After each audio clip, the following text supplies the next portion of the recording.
Hello friends, mom and daughters ব্লগে তোমাদের সকলকে জানাই স্বাগত। কেমন আছো তোমরা? নিশ্চয়ই ভীষণ ভালো আছো। আমরাও কিন্তু খুব ভালো আছি। তো আজ ব্লগটা শুরু করছি বীরভূমের রসার শিব মন্দির অর্থাৎ কালী মন্দির থেকে। তো অনেকেই শুনে থাকবে, অনেকেই দেখে থাকবে, অনেকে হয়তো জল ঢেলেছো। আমি আজকে শুরু করলাম যাতে যারা দেখোনি এখনও পর্যন্ত তারা যেন দেখতে পাও এই জায়গাটা। তো বহু পুরোনো দিনের একটা মন্দির। আজ প্রথম ব্লগটা শুরু করেছি দিয়ে মাম্মাকে দিয়ে।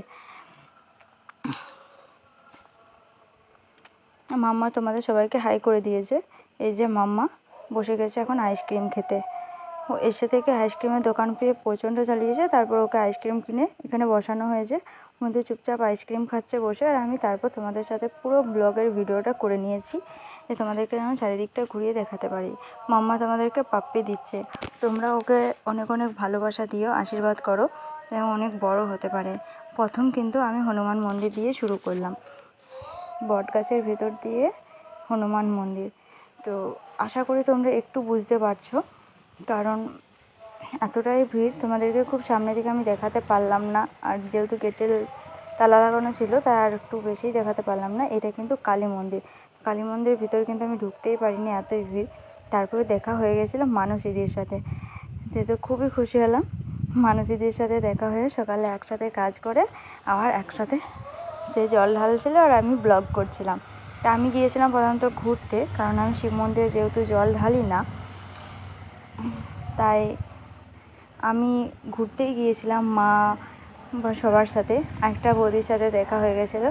আমাদের ধারে পাশের গ্রামে বা আমাদের গ্রামে অনেক মানুষজন যায় শেষ সোমবারে জল ঢালতে।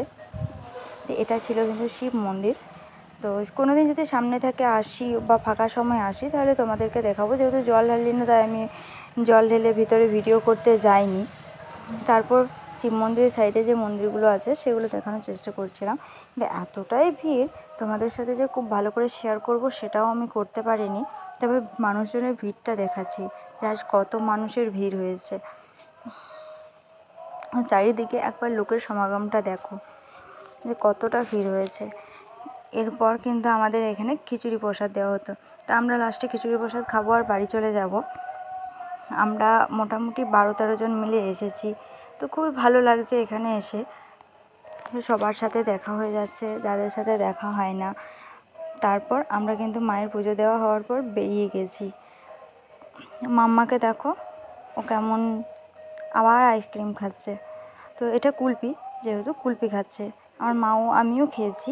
আমরা সবাই মিলে কিন্তু লাস্টে কুলপি খেয়ে বাড়ি চলে। টাটা, আজ এই পর্যন্ত।